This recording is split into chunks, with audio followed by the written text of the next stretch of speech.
ఎటువంటి కంటి సమస్యకైనా 100% ఆయుర్వేద పరిష్కారం సంజీవన్ నేత్రాలయ.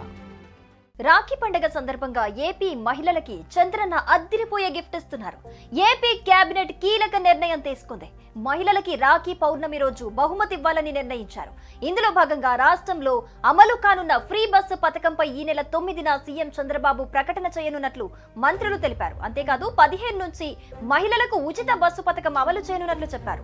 అలాగే జిల్లాల పునర్విభజనలో లోపాలు, సరిహద్దు సమస్యలు ఉన్నాయని వాటిని సరిదిద్దాలని కేబినెట్ నిర్ణయించినట్లుగా పేర్కొన్నారు. అంతేకాదు నెల రోజుల్లో నివేదిక ఇవ్వాలని అధికారులను సీఎం చంద్రబాబు ఆదేశించినట్లు చెప్పారు. జనగణన ప్రారంభం అయ్యేలోపు ఈ ప్రక్రియను పూర్తి చేయాలని సీఎం చంద్రబాబు ఆదేశించినట్లు కేబినెట్ మంత్రులు పేర్కొన్నారు. ఫ్రీ బస్సు కార్యక్రమంలో మంత్రులందరూ పాల్గొనాలని సూచించారు సీఎం చంద్రబాబు. అయితే ఆ రోజు స్వాతంత్ర దినోత్సవం కావడంతో మంత్రులంతా బిజీగా ఉంటారని పలువురు సీఎం దృష్టికి తీసుకెళ్లారు.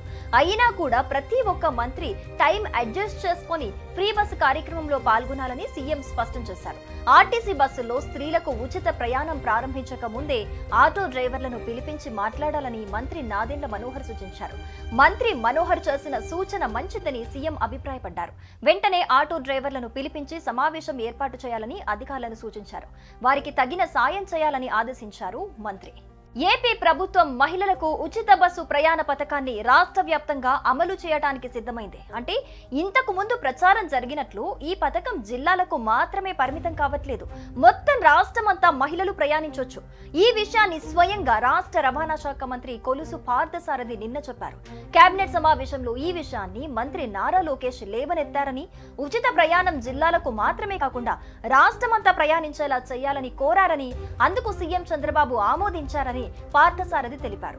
ఇతరత్ర అసత్య ప్రచారాలేవీ నమ్మొద్దని ఆయన కోరారు. స్వయంగా మంత్రే ఈ విషయంపై క్లారిటీ ఇచ్చారు కాబట్టి ఇక మహిళలకు ఈ విషయంపై సందేహాలైతే అక్కర్లేదు. ఏ జిల్లా వారైనా రాష్ట్రమంతా ఉచితంగా ప్రయాణించవచ్చు. ఈ పథకం ఆగస్టు 15 నుంచి అధికారికంగా ప్రారంభమవుతుంది. ఈ స్కీమ్ ను స్త్రీ శక్తి పథకంగా పిలుస్తున్నారు.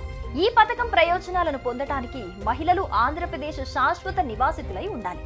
ఉచిత ప్రయాణం కోసం కేంద్రం లేదా రాష్ట్ర ప్రభుత్వం జారీ చేసిన ఏదైనా చెల్లుబాటయ్యే గుర్తింపు card, for example Aadhaar, voter ID, driving licence ఇలాంటివి చూపించాలి.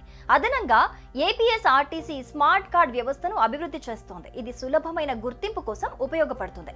ఈ స్మార్ట్ కార్డు కోసం దరఖాస్తు చేయడానికి ఆధార్ కార్డ్, గుర్తింపు card, ration card, pan card, ఆదాయ ధృవీకరణ పత్రం, విద్యుత్ bill, mobile number, email ID, passport size photo, bank passbook వంటి డాక్యుమెంట్లు అవసరం. దరఖాస్తు ప్రక్రియ www.aps.rtc.ap.gov.in వెబ్సైట్లో ఆన్లైన్లో జరుగుతుంది. అయితే ఈ ప్రక్రియ వివరాలు ఇంకా పూర్తిగా వెల్లడి కాలేదు. ఇక రాఖీలు కట్టే చెల్లెమ్మలకు ఇకపై అన్న నక్షత్రం పేరుకు తగ్గట్లుగా విత్తనాలు ఇస్తామని, ఈ ఏడాదిలోనే ఈ వినూత్న కార్యక్రమానికి శ్రీకారం చుడతామని ముఖ్యమంత్రి చంద్రబాబు నాయుడు అన్నారు. నక్షత్రం చూసుకొని అన్నకు రాఖీ కడితే చెట్ల పెంపకానికి ఉపయోగపడుతుందన్నారు. రాజధాని అమరావతి పరిధి అనంతరం ఏడీసీఎల్ పార్కులో అంతర్జాతీయ పర్యావరణ దినోత్సవం సందర్భంగా వన మహోత్సవం కార్యక్రమాన్ని ముఖ్యమంత్రి చంద్రబాబు ప్రారంభించారు. సుమన్ టీవీలో మీ పర్సనల్ అండ్ బిజినెస్ ప్రమోషన్స్ కోసం కింది నెంబర్కి కాంటాక్ట్ చేయండి. డ్రగ్స్, గంజాయి లాంటి చెడు వ్యసనాలకు దూరంగా ఉండండి. తాత్కాలిక ఆనందం కోసం జీవితాలని నాశనం చేసుకోవద్దు. డ్రగ్స్ విక్రయాలు, దందాలు నిర్వహిస్తే 180059969969 టోల్ ఫ్రీ నంబర్ కి కాల్ చేయండి. డ్రగ్స్, గంజాయిని నిర్మూలిద్దాం, భవిష్యత్తును కాపాడదాం.